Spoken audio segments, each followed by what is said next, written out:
आज के लेक्चर से हम वर्डप्रेस प्लगइन डेवलपमेंट को स्टार्ट कर रहे हैं।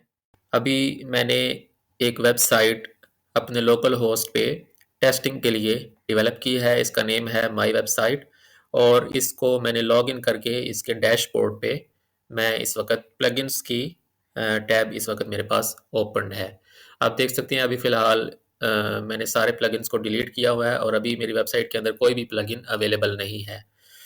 तो ये वेबसाइट जो है ये लोकल होस्ट वैम्प सर्वर मैंने इंस्टॉल किया हुआ है और इसकी www की डायरेक्टरी के अंदर माई वेबसाइट के नाम से ये वेबसाइट मैंने क्रिएट की है टेस्टिंग के लिए।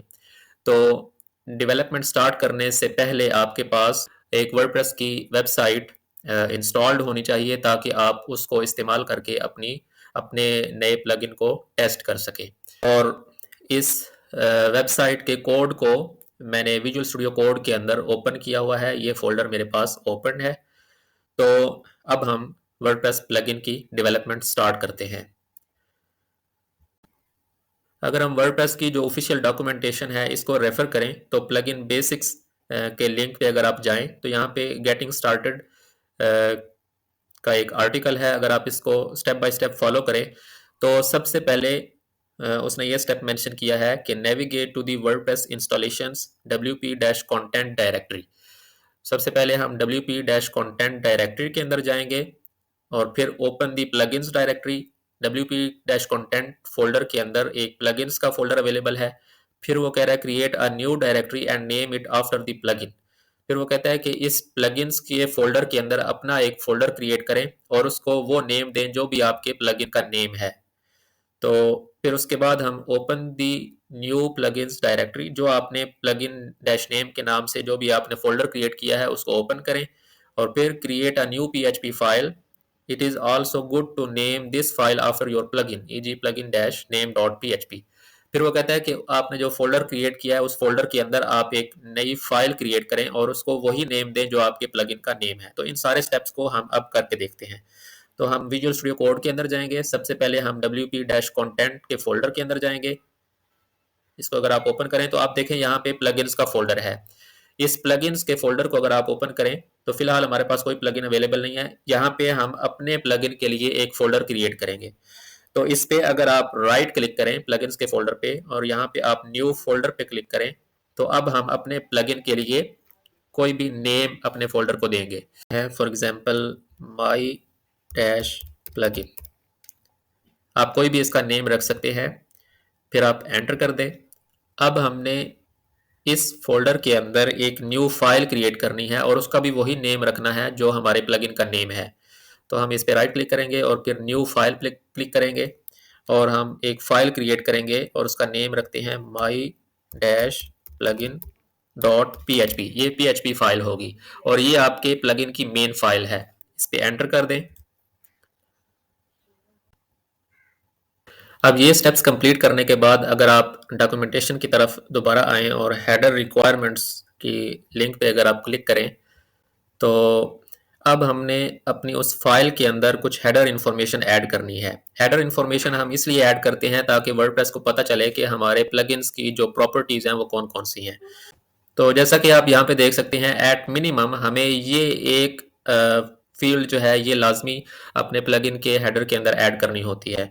तो हम इसको कॉपी कर लेते हैं Ctrl+C और अपनी फाइल के अंदर स्टार्ट में ऐड कर देते हैं Ctrl+V। इसके स्टार्ट में हमें PHP के टैग्स ऐड करने हैं Ctrl+PHP और अब ये हमने वो फील्ड ऐड कर दिया। अब यहाँ पे हम प्लगइन नेम जो भी हमारे प्लगइन का नेम है हम यहाँ पे वो मेंशन करेंगे। For example my plugin. अब हम इस फाइल को सेव कर देते हैं। अब अगर हम इस लेवल पे अगर अपने वर्डप्रेस के डैशबोर्ड के अंदर जाएं और प्लगइन को चेक करें तो अगर हम प्लगइन्स के डैशबोर्ड के अंदर जाएं और इसको हम रिफ्रेश करें तो जस्ट इतनी इन्फॉर्मेशन ऐड करने से आप देखें कि हमारा जो प्लगइन है वो यहाँ पे अवेलेबल है। माई प्लगइन इसका नेम है और आप इसको एक्टिवेट और डिलीट कर सकते हैं। अगर आप डॉक्यूमेंटेशन में जाएं तो और कौन कौन सी फील्ड्स हमारे पास अवेलेबल हैं आप इन सब की डिटेल्स यहाँ पे देख सकते हैं। प्लगइन नेम जो फील्ड है ये जस्ट इसमें से रिक्वायर्ड है। बाकी सारी फील्ड्स जो हैं ये ऑप्शनल हैं। तो जो रिकमेंडेड फील्ड्स हैं हम वो सारी ऐड कर लेते हैं यहाँ पे।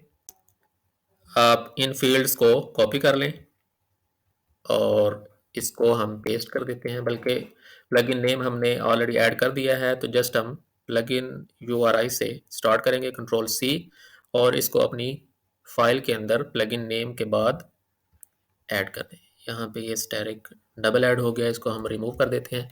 अब इन वैल्यूज़ को आप अपने हिसाब से एडजस्ट कर सकते हैं। प्लगइन URI ये वो URL है या लिंक है जहाँ से यूज़र आपके प्लगइन को डाउनलोड कर सकता है या उसकी डिटेल्स को देख सकता है। डिस्क्रिप्शन के डिस्क्रिप्शन की फील्ड के ज़रिए आप अपने प्लगइन की डिस्क्रिप्शन ऐड कर सकते हैं।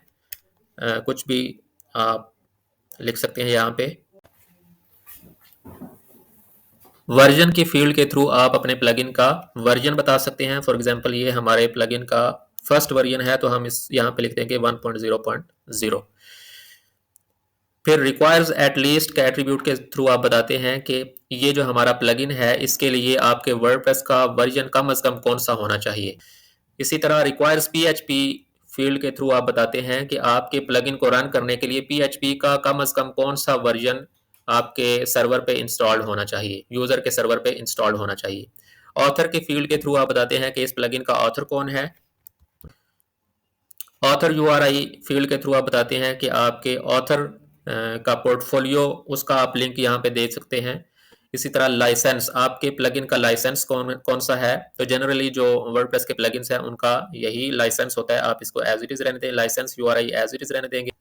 अपडेट URI फील्ड के थ्रू आप बताते हैं कि आपके प्लगइन को कहाँ से अपडेट किया जा सकता है, किस URL से जाके अपडेट किया जा सकता है। टेक्स्ट डोमेन, ये बड़ी इम्पोर्टेंट फील्ड है, इसको हम एक यूनिक नेम देते हैं। फॉर एग्जांपल ये यूनिक होनी चाहिए। इस फील्ड के थ्रू आप अपने वर्डप्रेस प्लगइन्स की जो ट्रांसलेशंस हैं उनको मैनेज करेंगे। जितने भी आपके प्लगइन के अंदर जो स्ट्रिंग्स आएंगी उनको ट्रांसलेटेबल बनाने के लिए आप इस फील्ड को यूज़ करते हैं। इसकी डिटेल्स को हम बाद में डिस्कस करेंगे। फ़िलहाल इतना आपको पता होना चाहिए कि ये जो फील्ड है ये यूनिक होनी चाहिए, तो इसको हम नेम दे देते हैं, for example my dash plugin. Domain path, इस फील्ड के थ्रू हम उस फोल्डर का नेम बताते हैं जहाँ पे आपकी आपका प्लगइन आपके प्लगइन की मुख्तलिफ लैंग्वेजेस के अंदर जो ट्रांसलेशंस हैं वो अवेलेबल होंगी। इस फील्ड की डिटेल्स को भी हम बाद में डिस्कस करेंगे। यहाँ पे जस्ट हम ये बता रहे हैं कि हमारे जो प्लगइन है उसकी जो ट्रांसलेशंस की फाइल्स हैं वो इस फोल्डर के अंदर अवेलेबल हैं, स्लैश लैंग्वेजेस के फोल्डर के अंदर। तो हम स्लैश लैंग्वेजेस का फोल्डर भी यहाँ पे क्रिएट कर लेते हैं। माई प्लगइन्स के अंदर आप राइट क्लिक करें, न्यू फोल्डर बना लें और लैंग्वेजेस के नाम से आप एक फोल्डर क्रिएट कर लें। इस फोल्डर के अंदर हमारी जो ट्रांसलेशंस हैं उनकी फाइल्स यहाँ पे आएंगी, इनको हम बाद में डिस्कस करेंगे। अभी हम अगर इसको सेव करें और दोबारा अपने डैशबोर्ड के अंदर जाएं और इस पेज को अगर हम रिफ्रेश करें तो आप देखें हमारे प्लगइन का नेम यहाँ पे आ रहा है, माई प्लगइन। जो हमने डिस्क्रिप्शन ऐड की थी वो यहाँ पे शो हो रही है। जो हमारे वर्डप्रेस का वर्जन है वो यहाँ पे शो हो रहा है। प्लगइन का ऑथर कौन है, उसकी URI यहाँ पे आप क्लिक करके वहाँ पे जा सकते हैं। फिर अगर आप प्लगइन की वेबसाइट को विजिट करना चाहते हैं तो विजिट प्लगइन साइट के लिंक पे आप क्लिक करके वहाँ पे जा सकते हैं।